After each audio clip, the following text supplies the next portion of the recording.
All right, friends, welcome back to Mas que un podcast. We've got another episode for you. We're coming in with a bit of a downer. Gavi's out and Booga's out. Maybe Booga's not feeling so well, but we got Papa Pablo and your Uncle John in the house, and we've got some Barcelona football to talk about, even though we were on an international break. So, like I said, big news, of course, Gavi going down injured. Pablo, what's your initial reaction? How bad is it?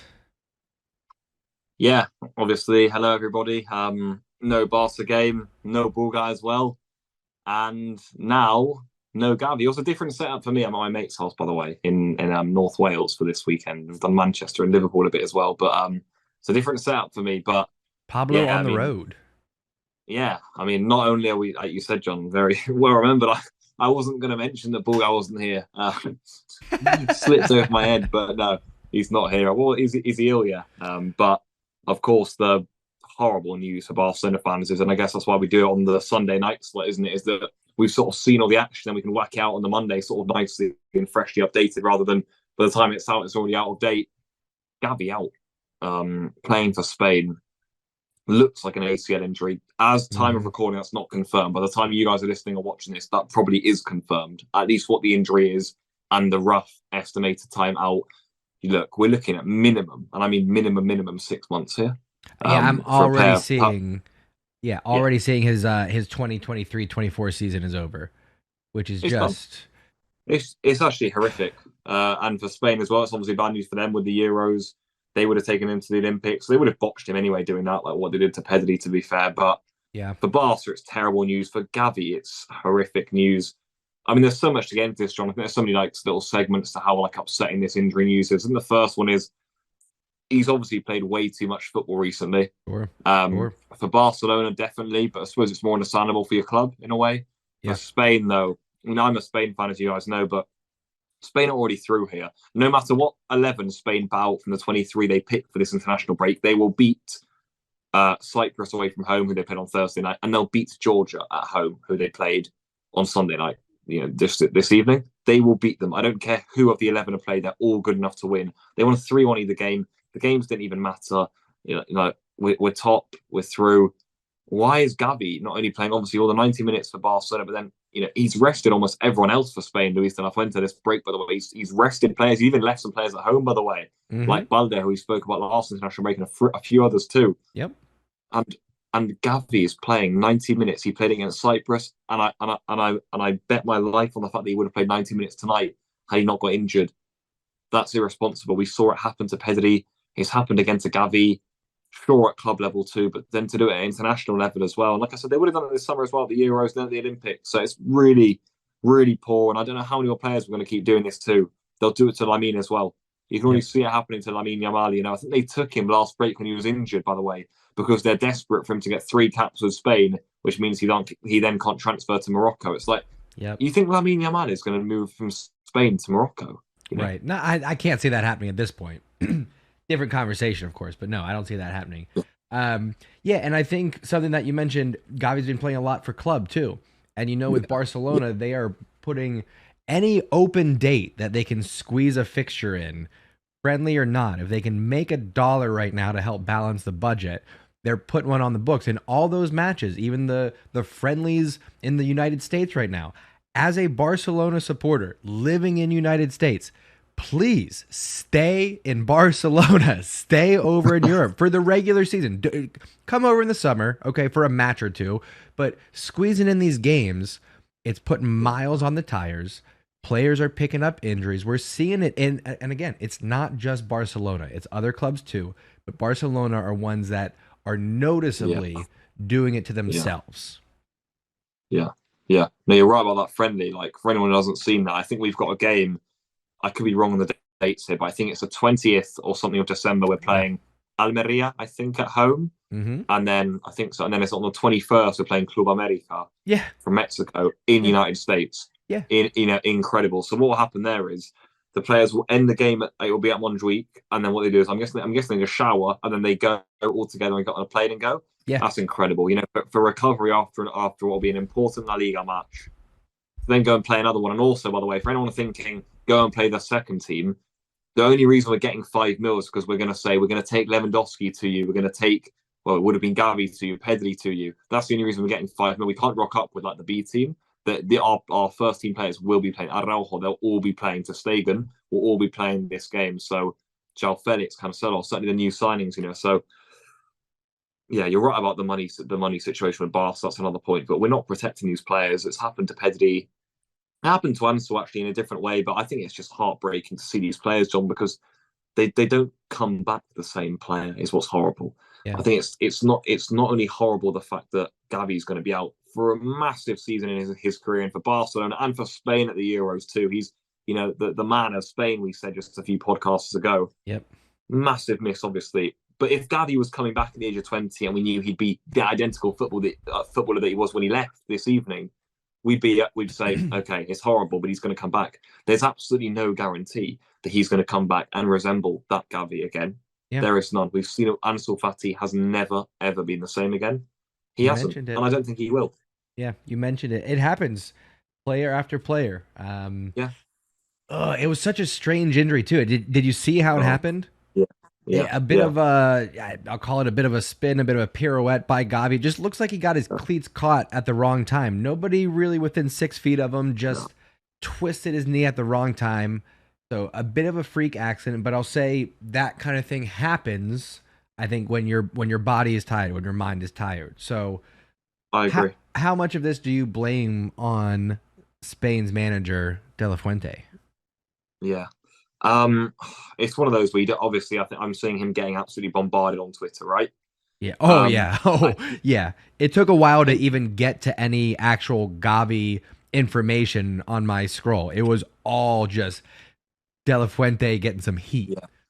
Oh yeah, yeah, and that's always going to happen when it's the manager who's ever played the player, right? Mm-hmm. That's not entirely fair. He did seem genuinely gutted in his interview, I think, De La Fuente at the end of the game, but at the same time, he was the same manager for the under-21s team who, when Pedri was playing every Olympics minute, and I understand that's not just his decision. The federation have agreed with taking Pedri to the Olympics, and De La Fuente isn't going to bench him at the Olympics. You know, he's not going to say, "Hang on a minute, Pedri's played a lot of games for Barca this season. I've got an Olympics quarter-final against Brazil or a final against Brazil. I'm going to bench Pedri because he could do with a bit of rest." It's not going to happen. Right. However, this is different. I think this is silly, and I think what the reason this one sticks out to me is he rested almost everyone, John, in this international break for Spain. Yeah, nine of the 11 players that started for the last match were rested. Oh, that's insanity. And players he's resting are also players who don't play the volume of minutes Gavi plays for his club. Mm-hmm. You know, he took off Ferran Torres today in the 60th minute. I thought, leave Ferran out there. Right. He didn't play against Cyprus. And he's not a guaranteed starter for Barcelona. Get him some minutes. Like Nico Williams, another one that took him off today. I don't think he played against Cyprus. No, like, I just don't get it. Like, why is Gavi? And I think actually the reason I think he deserves quite a decent amount of stick, and not all of it, but a bit, is because in the pre-match press conference he said the best players don't rest. I saw that. Oh my gosh, dude! I saw that. You know, just get absolute we are in a different era where the schedule demands rest and rotation. It was such a foolish, out of touch statement by De La Fuente. I agree. What a stupid thing to say, by the way. I have to say, I know he's getting hammered. I don't know. People call him Madridista and stuff here in Barcelona. I don't know how much of it's true. I think he's an okay manager. I don't necessarily have massive things against him, but yeah, that was an out of touch statement because every good manager knows the best quite literally do rest. We even saw it with Messi sometimes where there were a few games where we pulled him back and just brought him on at the 60th minute. Or Ronaldo, Zidane used to do it loads with Ronaldo. And I know I'm talking about older players here, but the facts remain the same. The best do rest. And if you don't agree with that, then, you know, you're talking out of your arse. The only best that don't rest are the goalkeeper. Every other best rests. And that is a silly statement to make, in my opinion. And what a poor excuse for someone asking him, hang on a minute, do you reckon he should maybe just drop a few minutes against Cyprus and Georgia when you're already through and qualified in the Euros? Do you think that's a good idea? And he goes, no. You know, come on. Really, really poor, that in my opinion. So that's why he should and could be getting some stick.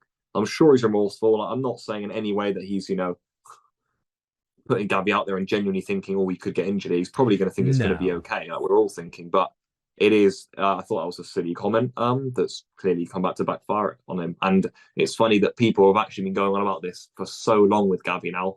I was going through my timeline, and it wasn't like in chronological order.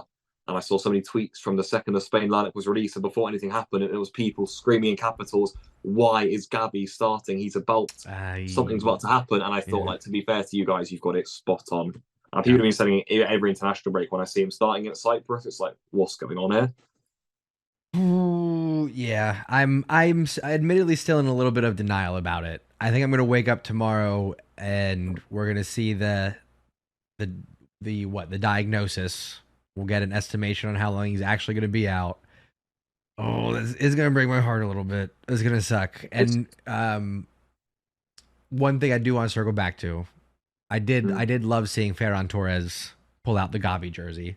I mean, obviously that was a team decision. I think whoever would have scored that goal, I think would have pulled out that jersey. But for Ferran to score it, for him to recognize, hey Gavi, we're thinking of you. That was pretty cool. I love that. I do love the bond that these young Spanish players have. They've got a very exciting team, I'll say, on a more positive note. And at the core, of course, is Barcelona. It is very good. Yeah, it's very good. I like the national team of Spain, actually. I do.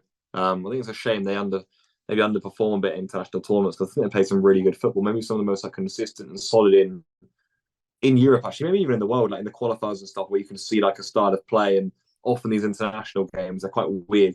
It does very much feel like 11 players thrown together.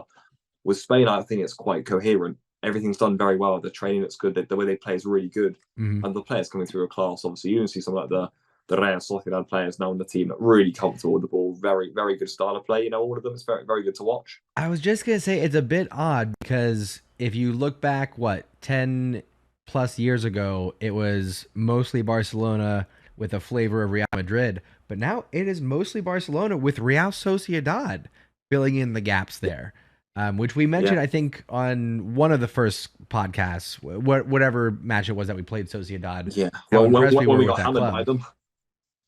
Yeah, no, it would have been after we got hammered by them, wouldn't it? And somehow won. Of course, they got Leonard Man now. I know it's French, obviously, before, but they've got Zubimendi, Merino, really, really class players. Oyarzabal, who scored the other day, I think he went off injured as well, which is unfortunate. He's a long time out of injuries. But yeah, it's a good squad. But the Gavi news is heartbreaking. I know that the guys are going to be in the comments just losing their head over this, and people are losing their head on Twitter badly. I've seen, and it's like, it is actually horror. It's actually terrible news. Like for Barcelona, for Spain, for Barca especially, obviously, for Gavi as well in his career. Like, you're right, it's one of those that hasn't sunk in, because as of now, like nothing's happened. It's one of those where nothing's happened yet. Yeah, exactly.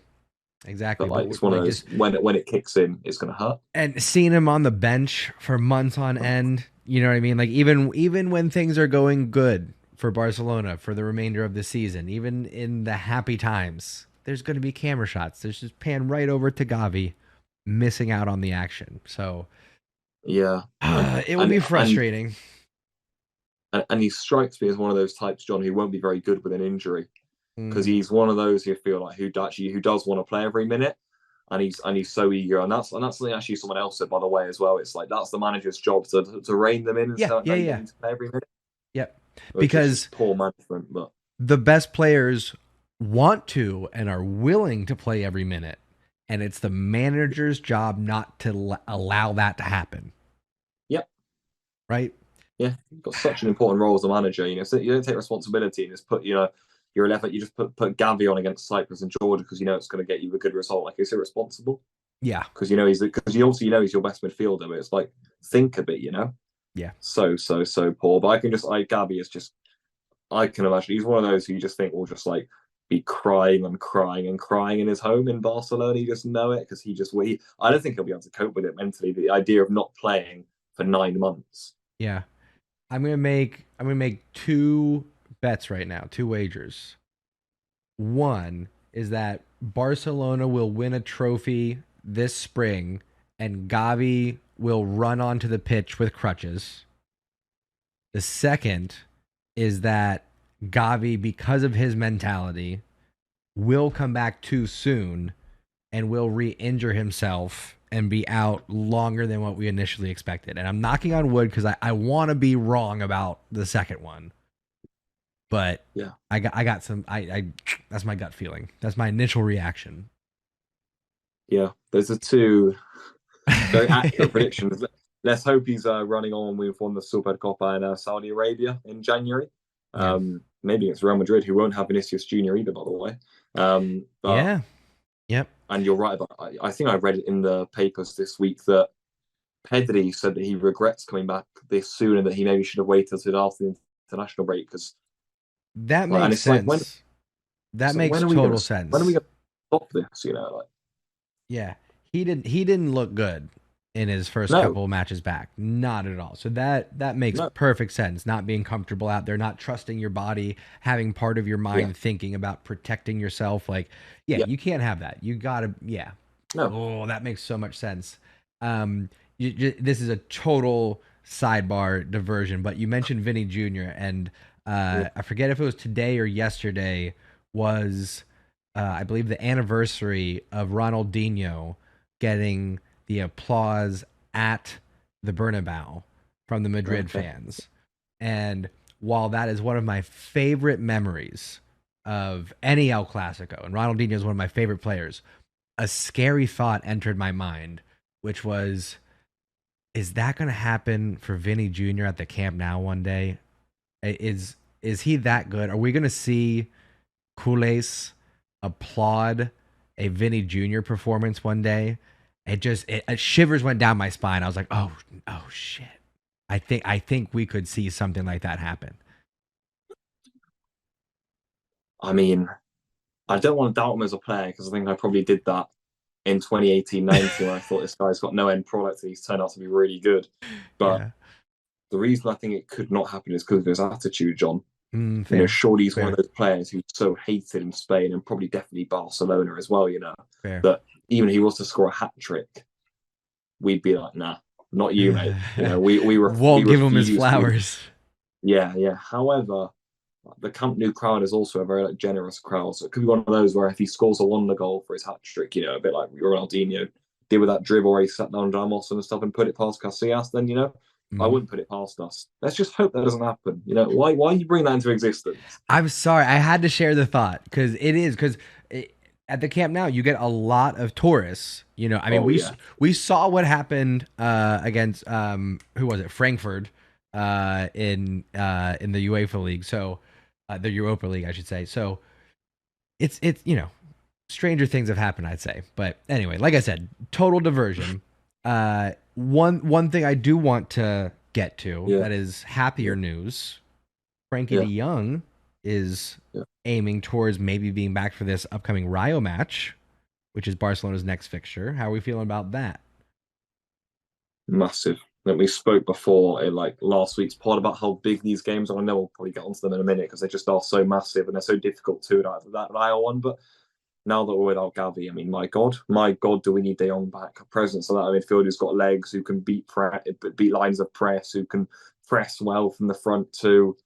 He's probably I'll go out and say he's probably our best midfielder really all round. De Jong, that's a big statement to make with players like Pedri and Gavi in there, but he is a step above really in what a footballer he is. So he's massive for Barcelona. We need him back. We said it before, even when Gavi was injured, and even when Pedri was coming back. Yep. We need De Jong back. I don't know if he's going to be ready for Rayo because it seems like this injury hasn't gone very well in terms of the way it's evolving. In all truth, but we desperately need that man back now more than ever. We've got Rayo and we've got Porto, two huge games where they're going to put us under intense pressure, and we've got to be up for those. We've got to be playing incredibly well in midfield. We've got to have legs. We've got to be dominant in that phase of the game. So De Jong is absolutely imperative for that.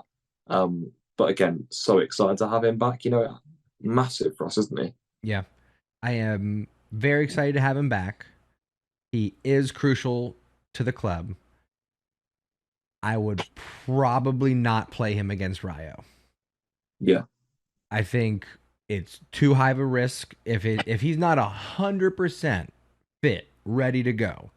It is too much of a risk right now with Gavi being out, with Pedri being a little bit unsure coming back, and Yeah. Rayo's it's Frankie or no Frankie. That might be a 0-0 draw. I Yeah, I yeah, don't know. of So course. if he's 100% okay, but if not, I don't know. I don't know. I think Yeah, I don't play him. I save him for Porto because that to me is a more yeah. meaningful match. If we lose to Porto, all of the sudden we are trending downward. Not That's spiraling, really but we are trending downward and we are at risk of losing top spot in the group. And that for me really sets us up for failure in the knockout stages. well, that's ridiculous. Yeah, I agree. I mean, we have to finish top in this group. We have to win that Porto game.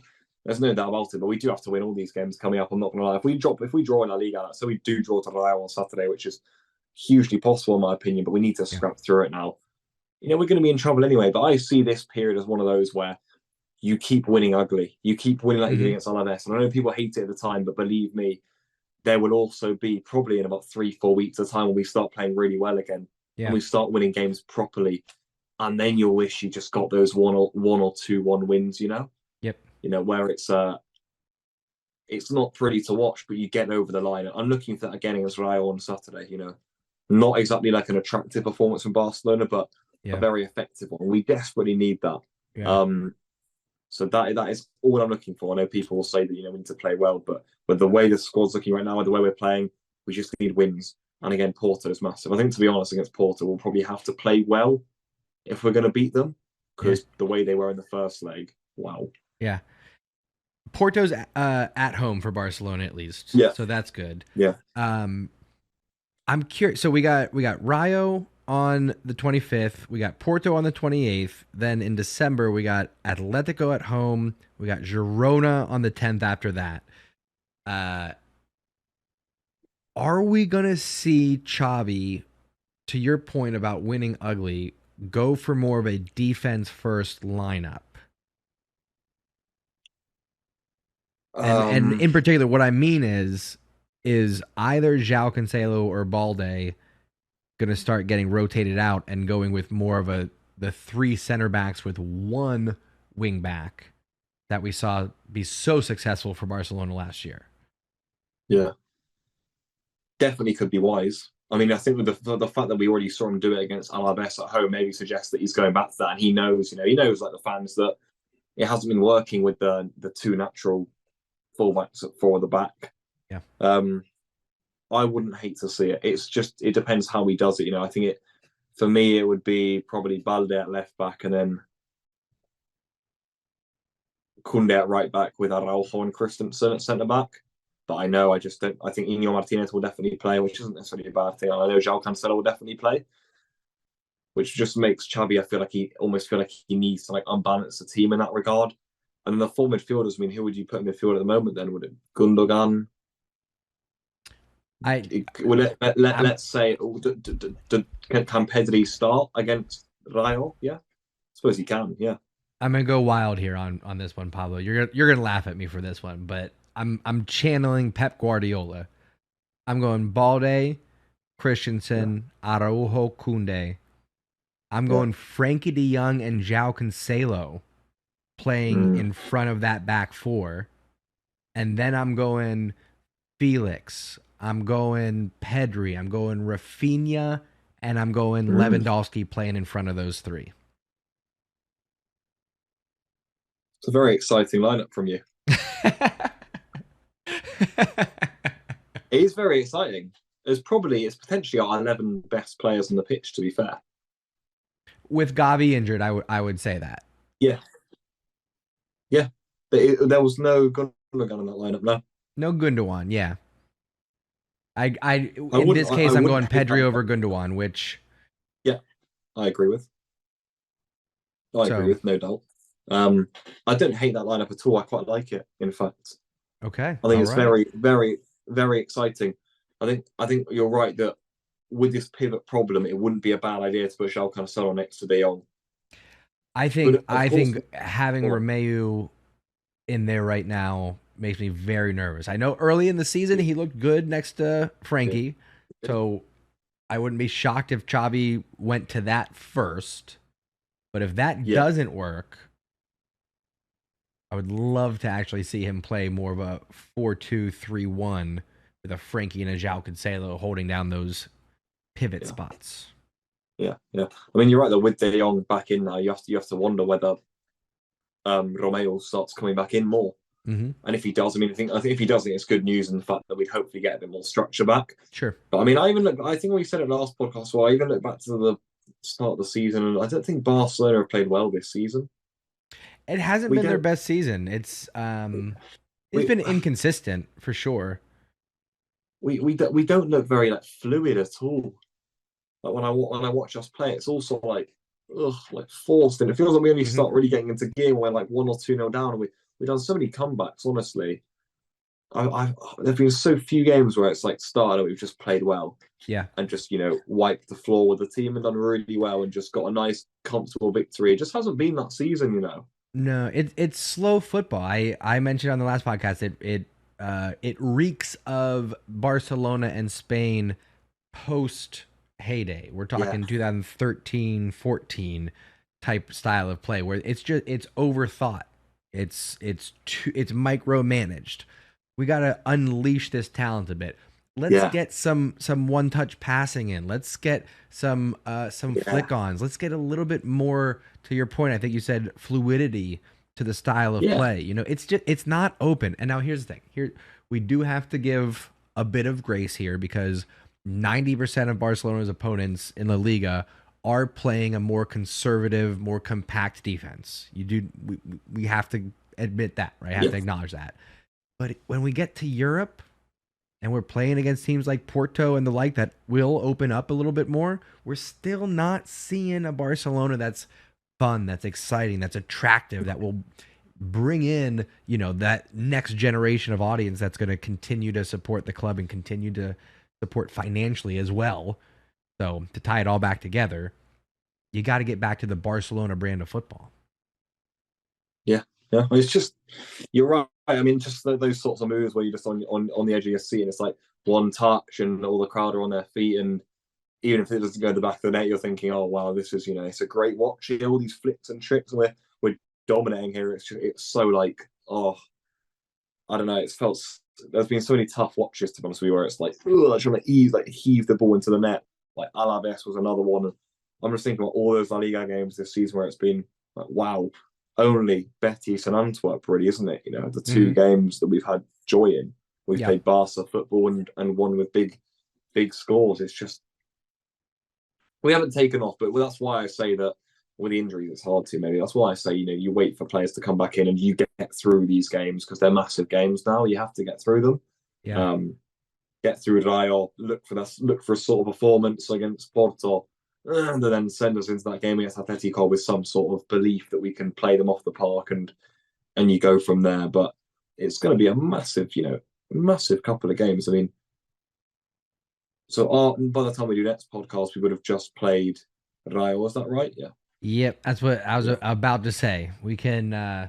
wrap up this episode with some Yeah. predictions Yeah. for Rio. Before we do that, of course, we should have said this at the top, but we never do it. Always forget. Like, subscribe, share, give the 5-star rating on Spotify. We do appreciate it, and let us know your thoughts. We'd love to keep the conversation going. Give us some comments down below. How are we feeling about the Gavi injury? Are we excited about Frenkie De Jong? Give us some predictions. Love to connect with you all. Appreciate y'all listening. With that out of the way, Pablo, Yeah. Gavi out, Frenkie in. Predictions for Barcelona going to Rayo this weekend. What do we got? 1-0 Barca.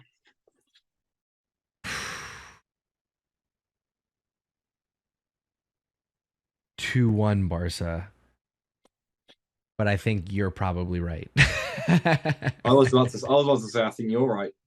Oh man, I hope so. I hope we get some goals. I don't know which do you think would be more important?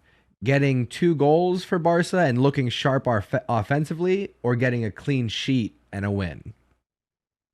Looking sharp offensively. I'm with I you on would, that. yeah, because I think John, however we win, it's going to be a bad win. The way I see this game is like, do you remember the Osasuna 2-1 away? I think Kunde scored a header on the stroke of half time. The Then looping pass from Osasuna Busquets. Yeah. And then no, the one this season even. Oh, this season. Yeah. Oh, okay. And then Lewandowski scored a penalty in the 86th minute. I think it was quite early on in the season. I I'm think with you. Chimi Avida scored a screamer, I think, to level it up. I think Kunde scored a header just on the stroke of half time. I'm with That you. sort of game, we didn't play well at all. Yep. Osasuna could have scored more goals. But I think we'll go 1-0 up. Then the Rayo deservedly get the equaliser after pounding our goal. And then like a Lewandowski penalty in the last minute to win it, that sort of game. Or a 1-0, I don't know. João Felix goal, 45th minute or something, and we just somehow hold on to Stegen saves a penalty or something. Like, bit Yeah. of a shame that we're sort of going into these sorts of games thinking that if we win, it's going to have to be in horrific fashion. But I know, and with Lewandowski, João Felix, Rafinha, Pedri, yeah, João Cancelo, like we should not be feeling this way going into these matches. We're so we're many good playing players. Rayo Vallecano. Why are we? But here we are. So No, you're right. I It's don't know what it sort of, is. I think they need to be unleashed on these players. You're right. I look at the personnel this season. I think Bulgar made a good point about the squad maybe being built better last season, but I don't think this is Mhm. necessarily a worse squad. We've got some incredibly talented players in that squad. Even the new ones this season, it's just the three of Lamine, Cancelo, and Felix. Yep. Are three incredibly talented players. Bringing a player like Inigo Martinez into the defence, and other than that, it's practically remained the same. Busquets is the big one, of course. Mid Dembele on the right, but I think Rafinha and Lamine is more than enough. So obviously age is a factor with many players like Lewandowski and injuries here and there to De Jong and Gavi now and Pedri and whatnot, but Sure.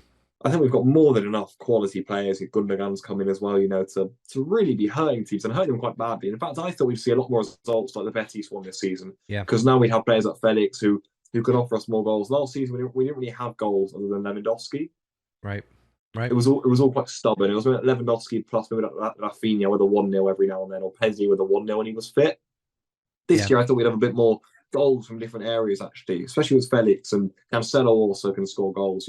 But we just look flat. We're hobbling, but we've got a massive few games coming up. It starts with Rayo, and Mm-hmm. we're all behind the team, and I'm hopeful we can just fight through it. We do fight these days, so let's put it all on the line.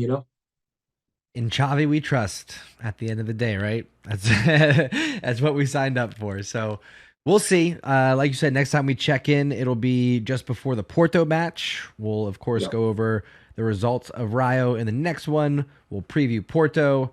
Buga hopefully will be back with us, ready for action. Shout out to Baby Buga, of course, and shout out to the listeners again. Like, subscribe, share, give us a 5-star rating, all the good things.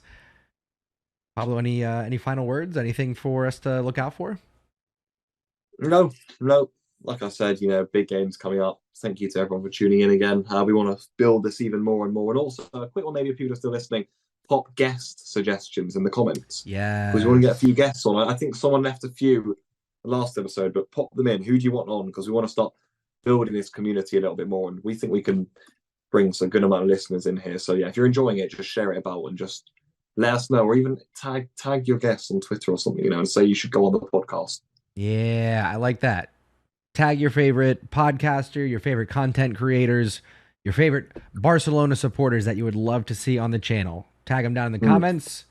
We'll do our best to get them on, and we'll be back for next week with more Mas Que Un podcast. Thanks for listening, everybody. See you guys.